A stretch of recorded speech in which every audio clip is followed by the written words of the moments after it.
두 가지 환상이라는 제목을 가지고 이제 새로운 시리즈로 들어갑니다. 오늘 아모스서 중심으로 16주째에 걸쳐서 하나님 말씀을 보고 있고요. 처음에 저희가 봤던 거는 서너 가지 죄에 대해서 같이 함께 나눴던 것들 기억하십니까? 이스라엘과 모압과 에돔과 암몬과 또 유다와 모든 민족들의 서너 가지 죄, 가장 중요한 죄에 대해서 하나님 언급하신 내용에 대해서 우리가 함께 바라봤었고요. 그 다음은 하나님이 들으라 라는 말씀을 해주셨어요. 들으라, 이제는 너희가 이런 걸 들었으면 좋겠다. 이렇게 했으면 좋겠다. 너희가 다시 돌이켰으면 좋겠다. 나에게 돌아왔으면 좋겠다. 라고 말씀하셨던 게 이제 들으라 시리즈 설교였습니다.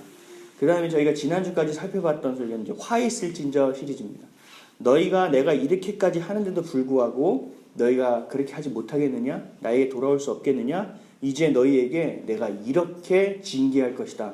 내가 너희에게 이렇게 심판할 것이다. 나 만군의 야훼가 이렇게 할 것이다 라고 말씀하셨던 내용들이 바로 화 있을진저 시리즈였습니다. 이제 마지막 우리가 살펴볼 것은 이러한 것들을 하나님이 어떻게 이룰 것인지 5가지의 환상을 통하여 우리에게 보여주고 계십니다.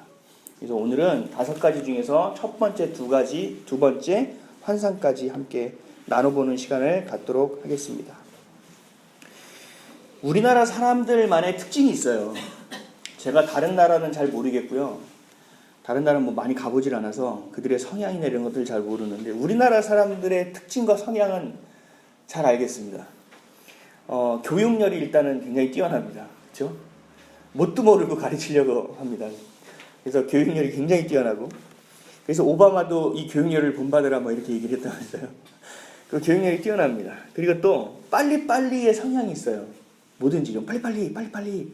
그래서 부정적인 부분들도 많이 있지만 또 긍정적인 부분들도 좀 많이 있습니다. 그게 이제 한국 사람들의 성향이죠. 그리고 또 하나는 어떤 비극적인 일이라고 할지라도 잘 망각하는 또 성향이 있습니다.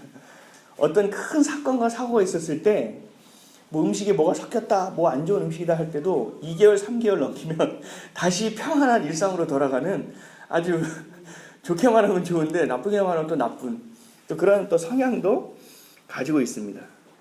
근데 이러한 여러 가지 성향들 중에서 제가 요즘 마음에 굉장히 많이 와닿는 성향이 하나가 있습니다. 뭐냐면 우리나라 사람들은 다른 나라 사람들은 잘 모르겠지만 집을 장만하려는 성향이 굉장히 강한 것 같습니다.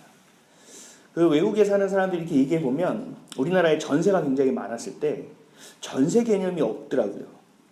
지금 우리나라는 이제 월세 개념으로 거의 다 돌아서고 있지만, 그러니까 내 집이라기보다는 그 집을 내가 사서 은행빚을 갚기보다는 이것을 그냥 월세로 살아가고 돈을 모아서 몇 년 동안 모은 걸 가지고 여행을 다니고 또 자유롭게 내가 세상을 바라보는데 돈을 쓰는데, 우리나라 사람들은 집을 사는데 아주 혈안이 되어 있습니다. 어떻게든 빚을 져서라도 집을 사려고 하는 게 우리나라 사람들의 되게 큰 성향 중에 하나인 것 같아요. 저도 이제 아이가 크기 전까지는 잘 몰랐습니다. 능력도 안 됐지만 청지기적인 삶을 가지고 살아야 된다. 내 소유가 어딨냐? 그러면서 막 SNS에서 무소유 개념을 올리고 무소유에 대한 글을 혼자 막 쓰고 아내에게도 무소유에 대해서 막 이야기하고 했는데, 이렇게 애를 키우고 아이를 학교에 보내다 보니까 이건 좀 아닌 것 같아요. 왜냐하면 아이가, 물론 그것도 하나님이 책임져 주시겠지만 어떻게 보면 제 트라우마로 인한 걸 수도 있습니다. 제가 초등학교를 전학을 참 많이 다니다 보니까 너무 힘들었거든요. 말할 수 없는 고통을 겪었습니다. 어떻게 보면은 하늘이 무너지는 것 같은 일들을 굉장히 많은 충격을 많이 겪은 거예요. 근데 저희 아이들에게도 그거를 겪어야 될까 하면서 유아원 때, 어린이집 때 한번 겪고 초등학교 때 한번 겪어보니까 이게 쉽지가 않더라고요. 그래서 제가 기도를 조금 바꿨습니다. 하나님, 다른 거는 제가 욕심이 하나도 없는데 하나님, 집만큼은 좀 주시든 주시지 않든 계속 거주할 수 있게끔 해주셔야 될 것 같습니다. 그래서 그 기도를 제가 많이 하고 있습니다. 쉽지 않다는 거죠. 그리고 내 집인지 내 집이 아닌지의 가장 결정적인 이유는 그거잖아요. 불안한 거잖아요. 이 집주인이 2년만 살고 그럼 나가야 되잖아요. 흔히 말해서 1년만 살고도 좀 나가주셨으면 좋겠는데요. 그러면은 네. 그래도 좀 그러신 거 아니에요? 네. 이러고 나갈 수밖에 없는 게 이제 세입자의 안타까운 모습인데 다 똑같지만 결정적인 모습이 그거라는 거죠. 그 불안함이라는 거죠.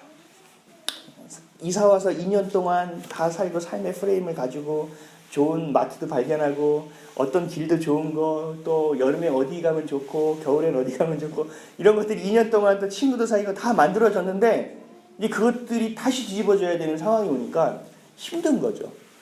이게 불안한 것들이 가장 큰 겁니다. 저도 마찬가지고요. 만약 집주인이 저에게 이런 얘기를 했더라면 10년 동안 이사가지 않으셔도 됩니다. 10년 동안 마음 놓고 사세요. 그리고 10년 동안 새해도 하나도 안 올릴 거예요. 그러니까 걱정하지 마세요. 대신 따박따박 그 시간이 되면 월세만 잘 넣어주시고 집을 잘 관리해 주셨으면 좋겠습니다 라고 얘기한다면 정말 행복할 것 같아요. 이게 내 집이든 내 이름으로 되어 있든 내가 월세를 하는 관계가 없을 것 같아요. 10년 동안은 내 집처럼 평안하게 살 수 있다는 거죠. 그것이 보장된다면. 이스라엘 민족도 마찬가지였어요. 하나님이 약속의 땅을 주시면서 이 약속의 땅에서 너희가 열심히 살아. 내가 땅값을 받지 않을게. 내가 이 땅을 다른 사람에게 팔지 않을게. 내가 세를 받지도 않을 거야. 대신 너희가 희년이란 제도를 잘 지키고 내가 준 율법만 지켜. 나와 약속한 것들만 잘 지키면 모든 것들은 그냥 너희에게 무상으로 주는 거야. 라고 하나님이 이스라엘 백성에게 얘기했다는 거죠. 근데 이스라엘 백성은 가장 쉬운 것, 하나님이 주신 그 율법과 약속을 지키는 것만 하면 되는데도 불구하고 이들은 살고 또 살면서 어떤 마음이 들었냐면 이 땅을 내가 지켜야겠다라는 착각 속에 빠졌다는 거예요. 이 땅이 내 것이라는 착각 속에 빠지게 됐다라는 것입니다. 그래서 하나님이 기약 없이 은혜로 약속으로 준 것이었음에도 불구하고 이 백성들은 하나님의 말씀 없이 땅만을 차지하려고 했다는 데 문제가 있다는 거예요. 저는 예전에도 오늘의 양식에서 한번 썼었는데요.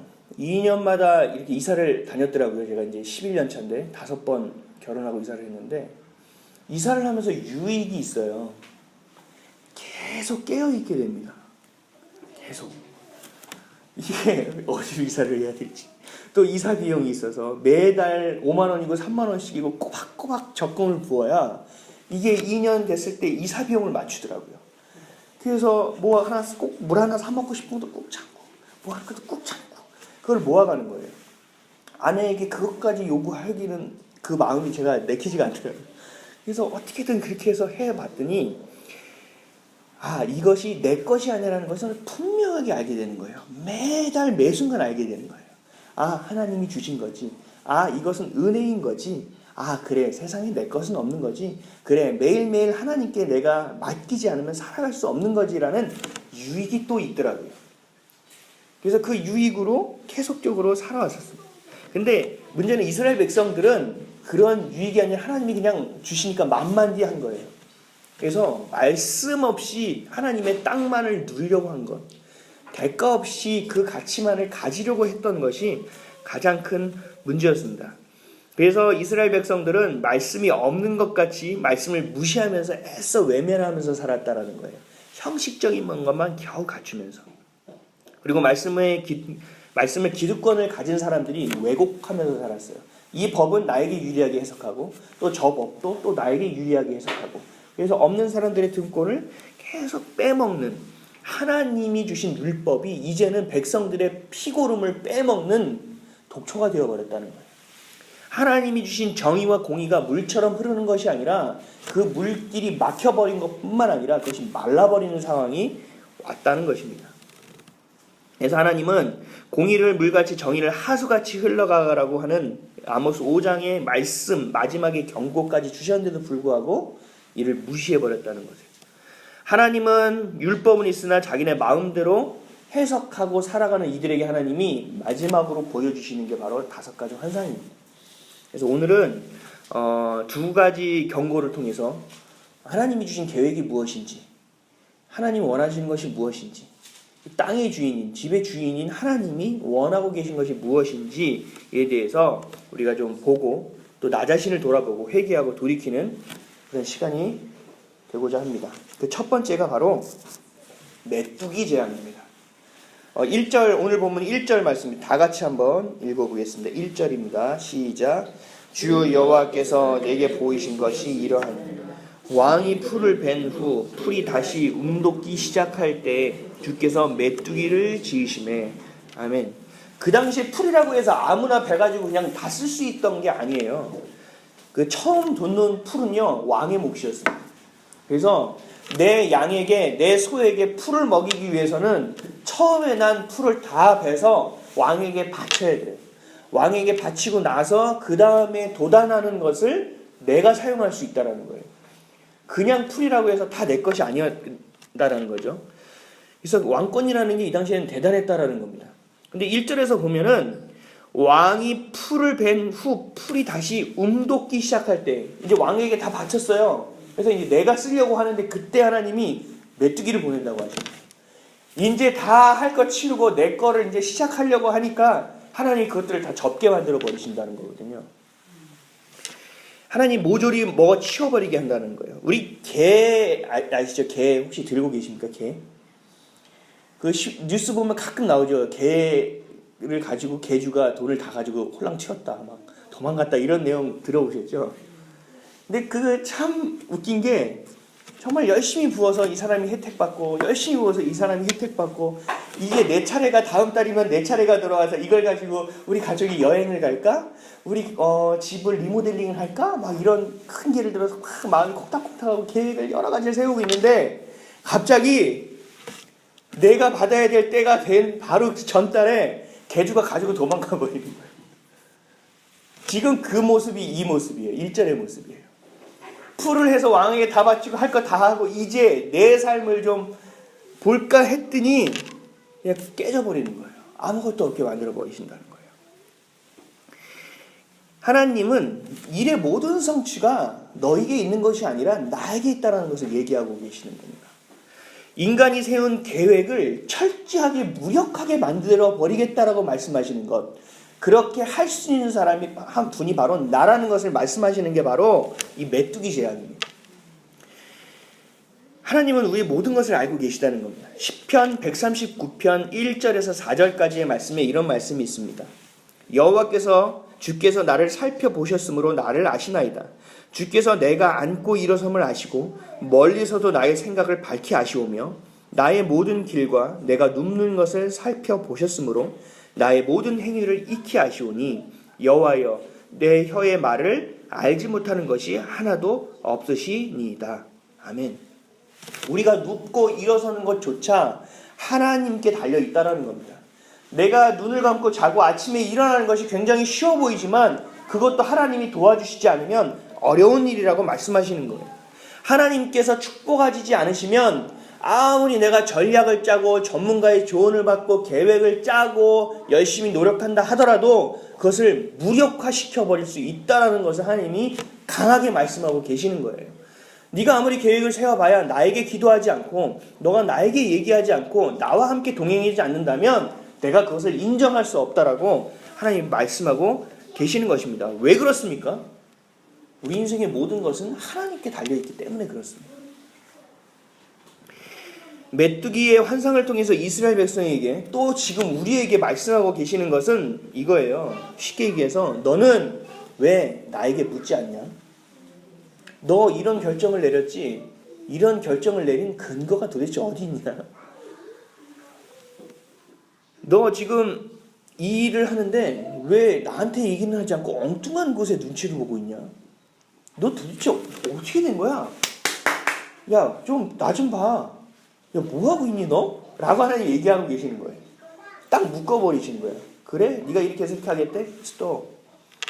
이렇게 말씀하시는 게 바로 메뚜기 재앙이라는 거죠. 잠언 16장 9절에 사람이 마음으로 자기의 길을 계획할지라도 그 걸음을 인도하시는 이는 여호와시니라. 아멘. 하나님께서 말씀하신 내가 인정하고 내가 축복하지 않는 것을 가지고 너희는 절대로 성공할 수 없다라고 말씀하고 있는 거죠. 열매도 거둘 수 없다라고 분명하게 말씀하고 계시는 것이 바로 첫 번째로 보여주는 메뚜기의 재앙, 환상이라는 것입니다. 그런데 구구절절 하나님의 말씀이 맞는데 아모스는 이렇게 기도합니다. 오늘 본문 2절입니다. 다 같이 한번 읽어보겠습니다. 시작. 메뚜기가 땅의 풀을 다 먹은지라 내가 이르되 주 여호와여 청하건대 사하소서 야곱이 미약하오니 어떻게 서리이까 하매. 아멘. 여기서 말하는 야곱은 이스라엘 백성을 의미합니다. 이스라엘 백성의 믿음이 워낙 약하고 이렇게 부족한데 하나님이 이렇게 재앙을 주신다면 이들이 맞다, 하나님 회개해야지, 하나님께 돌아가야지 라고 하지 않을 거라는 거예요. 믿음이 너무 시원치 않기 때문에, 믿음 자체가 너무나 작고 너무나 연약하고 너무 왜곡되어 있는 믿음을 이들이 갖고 있기 때문에 이런 재앙을 주시면 하나님 도리어 하나님께 돌아올 것이 아니라 하나님을 떠날 것입니다 라고 아모스가 기도하고 있는 거예요. 그렇기 때문에 하나님 재앙을 좀 밀어주셨으면 좋겠습니다. 하나님 지금 메뚜기 때 이 재앙을 하나님 주실 때가 아닌 것 같습니다 라고 담대하게 기도하고 있는 것입니다. 신앙이 있는 사람, 그리고 믿음이 조금이라고 있는 사람은 어떤 일이 생길 때 생각해요. 나에게 왜 이런 일이 생겼지? 하나님이 나에게 말씀하시는 게 뭐지? 내가 불순종한 게 뭐지? 내가 요즘 잘못하고 있는 게 뭐지? 하고 회개의 자리로 돌아와요. 깨림직하게 기도의 자리로 돌아온다고요. 근데 마지못해 겨우겨우 교회 다고 있는 사람들에게 이런 일이 벌어지면 교회 나갔더니 재수가 없어. 내가 교회 안 다닐 때 이런 일도 없었는데 잘됐다. 그거 핑계를 대버리고 교회도 안 나와버리는 거예요. 그러니까 지금 이 아모스가 얘기하는 거면 이 후자라는 거예요. 이스라엘 백성이 겨우겨우 형식에 맞춰서 믿음을 간직하려고 겨우겨우 가고 있는데 이러한 재앙을 주시면 이들이 그렇지 하나님이 있다고지 뭐 하고 그냥 손 털고 나가버릴 거라는 거예요. 그래서 하나님 아직은 아닙니다. 하나님 아직이 아닙니다. 이들에게 믿음을 더 주셔야 됩니다 라고 아모스가 걱정하면서 하나님께 담대하게 기도하고 있는 거예요. 그럴 때 하나님이 이 간절한 기도에 응답하십니다. 오늘 본문 3절입니다. 다 같이 함께 읽겠습니다. 시작. 여호와께서 이에 대하여 뜻을 돌이키셨으므로 이것이 이루어지지 아니하리라 여호와께서 말씀하셨느니라. 아멘. 사랑하는 성도 여러분, 하나님은 이러한 기도에도 응답해 주시는 분이십니다. 하나님이 계획을 세우고 이것을 추진하고 이렇게 하려고 하시는 그 순간에도 신실하게 기도하는 사람이 하나님을 붙잡고 하나님 하고 기도할 때 하나님께서는 그 기도에 대해서 들을 뿐만 아니라 응답해 주신다는 것입니다. 하나님이 신실하신 하나님이라는 것을 우리가 다시 한번 알 수 있는 거예요. 이 간절한 기도에 완벽하게 세워놓으신 계획까지도 하나님을 수정해 주신다는 거죠. 좋으신 하나님이라는 것. 우리의 모든 삶이 하나님께 달려있음을 기억하시기 바랍니다. 믿을 때 길이 없는 것 같은데 길이 열리고, 또 절대로 될 수 없는 일 같은데 그 일이 되어지고, 또 망할 것 같은데 그 사업이 번창하고, 결혼할 수 없을 것 같은데 나는 죽어도 아무것도 아닐 것 같은데 좋은 사람을 만나 내가 결혼하게 되고, 이러한 현상, 이러한 것들로 하나님이 복으로 우리에게 주신다는 거예요. 하나님이 작정하시면, 우리가 하나님께 향한다면, 하나님의 말씀을 붙잡고 있다면 하나님이 이렇게 해주신다고 말씀하신다는 겁니다. 하나님의 자녀는 자신의 삶이, 모든 삶이 하나님께 달려있다는 것을 반드시 믿으셔야 됩니다. 인생을 한번 돌아보십시오. 짧게만 돌아보세요. 내 마음대로 된 게 있습니까? 내가 계획했던 대로 아주 순탄하게 된 게 있으십니까? 아마 돌아보면 그런 생각이 더 들 거예요. 세상에 내가 어떻게 살았지? 내가 왜 이걸 하고 있지? 저도 마찬가지입니다. 제가 개척할 거라는 건 상상도 하지 않았습니다. 돌아보면 그렇습니다. 제가 여기서 설교하고 있는 것 자체가 참 신기한 일입니다. 저에게. 내가 계획하고 내가 원하는 대로 이루어지는 것은 없습니다. 다 하나님이 이끌어 주시는 것입니다.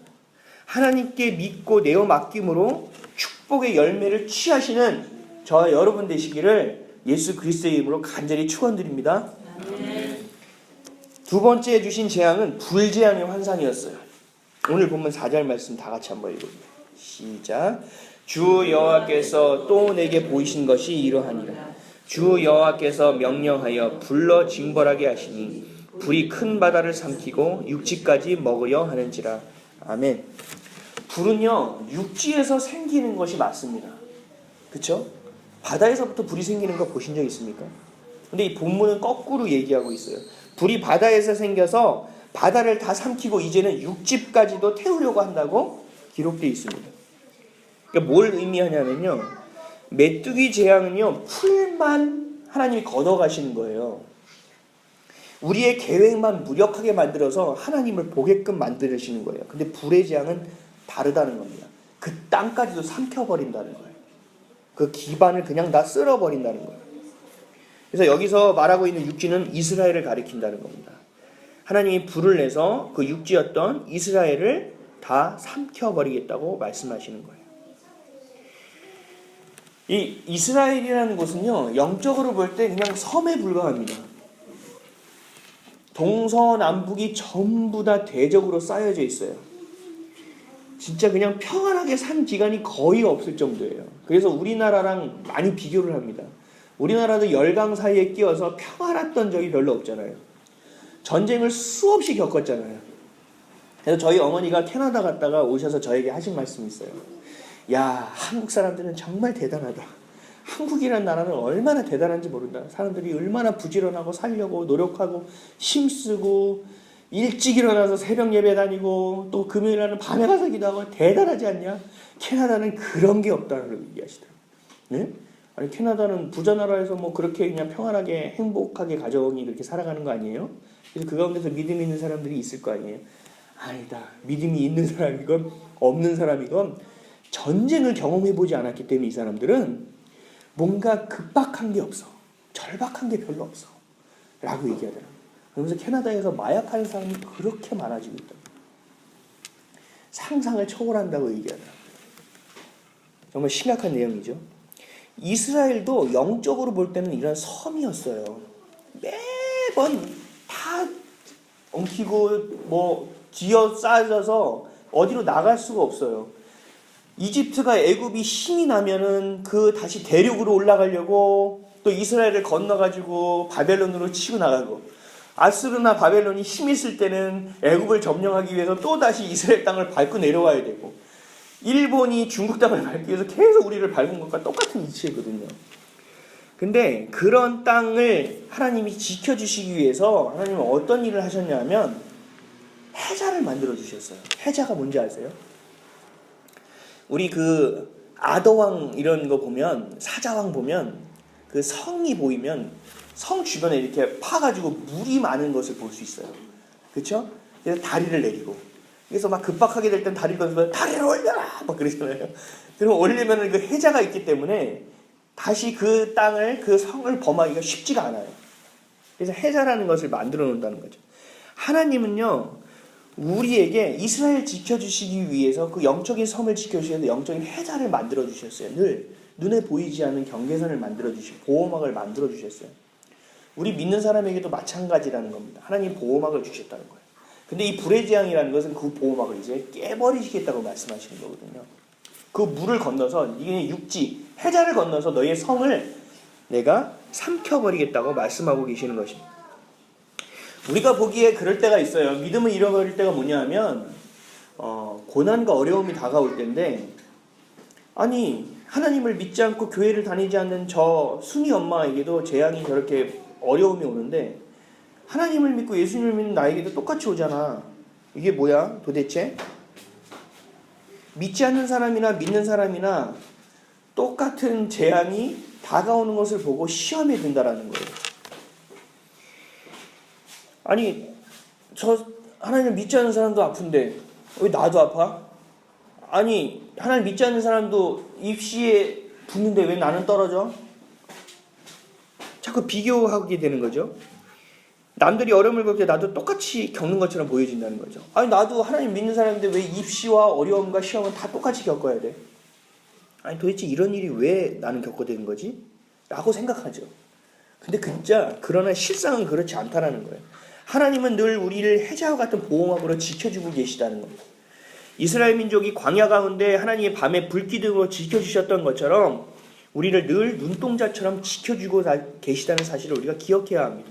시편 4편 8절 말씀에 내가 평안히 눕고 자기도 하리니 나를 안전하게 살게 하시는 이는 오직 여호와시니라 라고 말씀하고 계십니다. 이스라엘 섬과 같았습니다. 하나님은 눈에 보이지 않는 마치 적의 선과 같은 걸로 우리를 지켜주고 계시는 거거든요.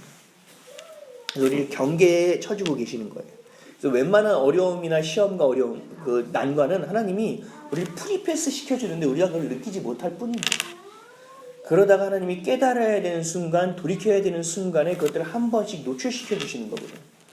근데 그것이 너무 크고 힘든 것처럼 느껴지고 하나님이 나를 지켜주시겠다는 막연한 믿음만 가지고 그것들을 가지고 우리가 원망하게 된다는 사실입니다. 사단이 우리에게 이르기 위해서는, 우리를 건들기 위해서는 반드시 하나님이 보호하고 계신 그 해자를 건너야만 됩니다. 그 경계선을 뚫어야만 됩니다. 넘어서야만 됩니다. 그래야만 가능한 일이에요. 신실하게 하나님을 믿는 하나님의 자녀들에게는 기도하는 가정에는 절대로 마귀의 손길이 임할 수가 없습니다. 이게 바로 큰 축복입니다. 야고보서 4장 7절에서 8절 말씀에 이런 말씀이 있습니다. 그런즉 너희는 하나님께 복종할지어다. 마귀를 대적하라. 그리하면 너희를 피하리라. 하나님을 가까이 하라. 그리하면 너희를 가까이 하시리라. 마귀를 대적하지 않기 때문에 당하지도 않을 시련과 고통을 받게 된다는 거예요. 하나님을 믿는 것으로만 끝나면 되는 것이 아니라 하나님을 믿는 것을 더하여 우리가 사단을 대적할 때 사단이 우리를 피해간다고 말씀하시는 거예요. 우리가 하나님과 가까이 할 때 하나님이 우리와 함께 해주신다는 것입니다. 하나님은 빛이세요. 하나님의 빛이 비춰지면요, 어떠한 그늘도 생길 수 없는 빛입니다. 모든 것을 투과합니다. 투영합니다. 다 뚫을 수 있는 빛이에요.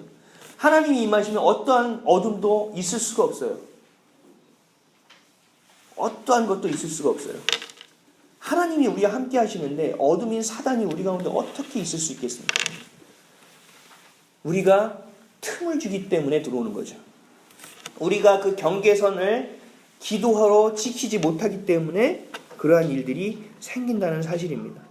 하나님의 백성들이 하나님의 말씀을 소홀히 할 때 그 경계선이 무너져 버린다는 거예요. 그 보호막이 걷혀버린다는 거예요.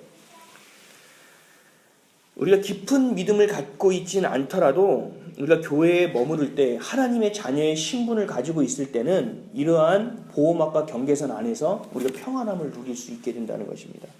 그런데 끝까지 교만하고 회개하지 않고 돌이키지 않을 때 하나님이 그 은혜를 걷어가실 때가 온다는 거예요.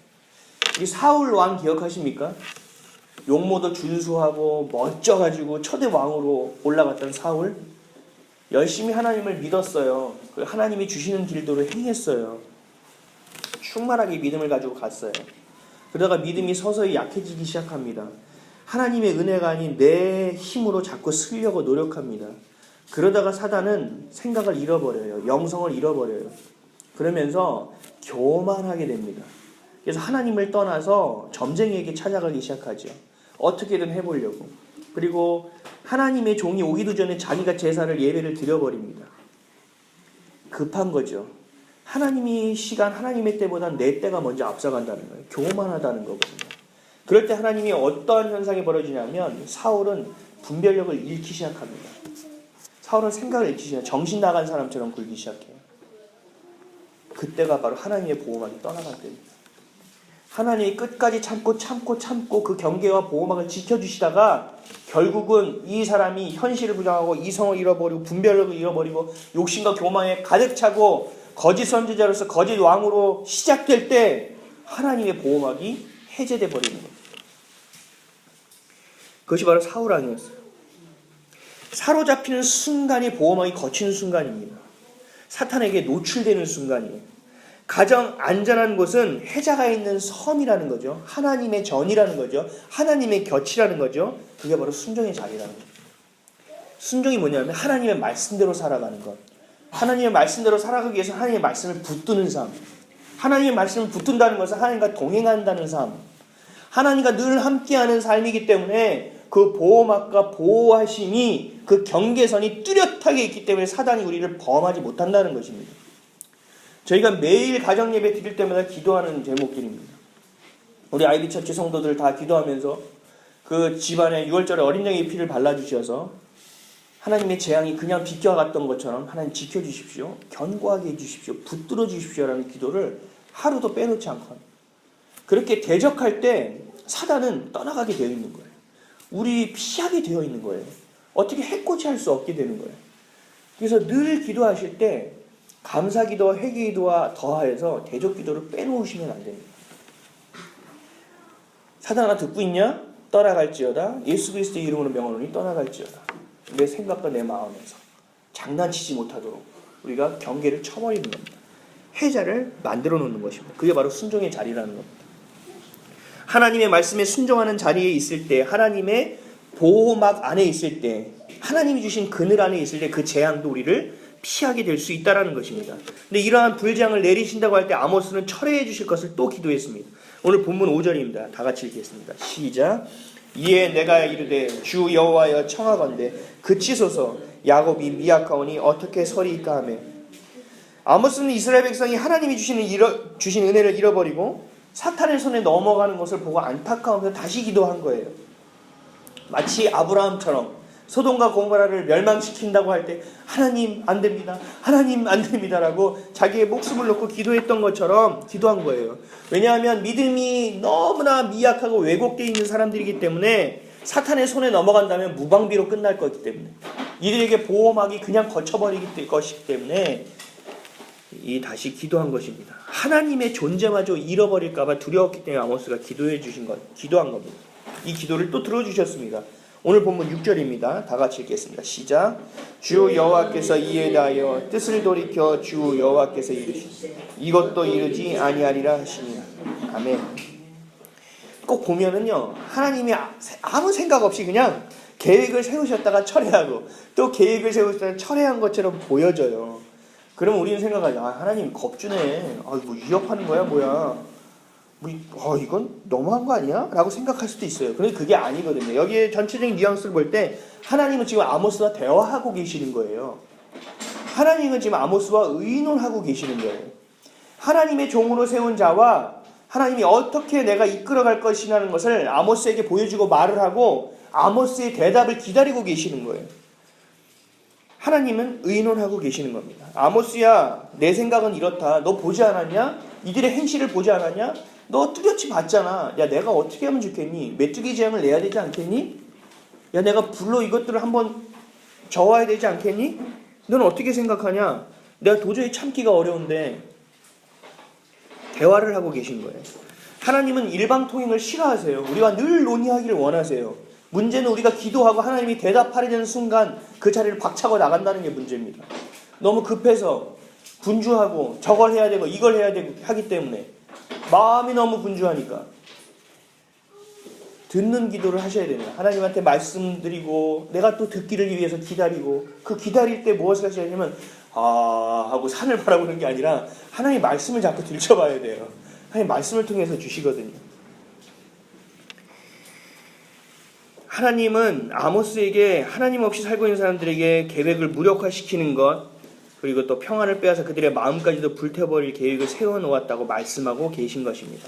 이럴 때 아모스는 어떻게 했습니까? 기도했다라는 거예요. 오늘 우리는 여기에 주목해야 됩니다. 하나님이 메뚜기 재앙과 불의 재앙을 통해서 우리에게 원하고 계시는 것이 뭐였냐면 바로 기도하는 거라는 거예요. 우리 오늘 이 말씀도 있잖아요. 여호와를 찾으라 그리하면 살리라. 이런 어려운 상황에서 내가 재앙을 임하는 이 바로 직전까지 갔더라도 너희가 나를 찾으면 내가 다시 건질 거라는 거죠. 기도하라는 겁니다. 소통하자는 겁니다. 말하자는 거예요. 야, 네가 아무리 하려고 해도 안 돼. 나랑 좀 상의하면 안 되겠니? 야, 너를 지키고 있는 게 난데 너 도대체 누구 눈치를 보고 있니? 야, 너는 도대체 어디에 마음을 빼앗기고 있니? 내가 너를 보고 있는데. 라고 끊임없이 말씀하고 계시고 우리의 대답을 기다리고 계시는 겁니다. 그래서 저는 항상 그래요. 이게 습관이 좀 됐어요. 하나님 오늘 누구를 만나러 가야 되는데요. 하나님 어떻게 해야 됩니까? 하나님 이 만나는 이유가 뭡니까? 하나님 제가 듣고 있어야 됩니까? 무슨 말을 해야 됩니까? 하나님 이들이 이 입술을 통해서 저에게 말씀하고 하시는 것이 있습니까? 하나님 기대합니다. 제가 분별할 수 있도록 분별력을 주십시오. 제 마음대로 떠들지 않게 해주십시오. 라고 기도하고 만납니다. 하나님의 계획을 의지하기를 원한다는 거예요. 세상의 모든 것은 하나님의 주권 아래에 있습니다. 우리의 생사법을 주권하시는 것도 바로 하나님이십니다. 우리를 만드신 이도 바로 하나님이십니다. 그렇기 때문에 우리보다 우리를 더 잘 알고 계시는 분이 하나님이시라는 사실입니다.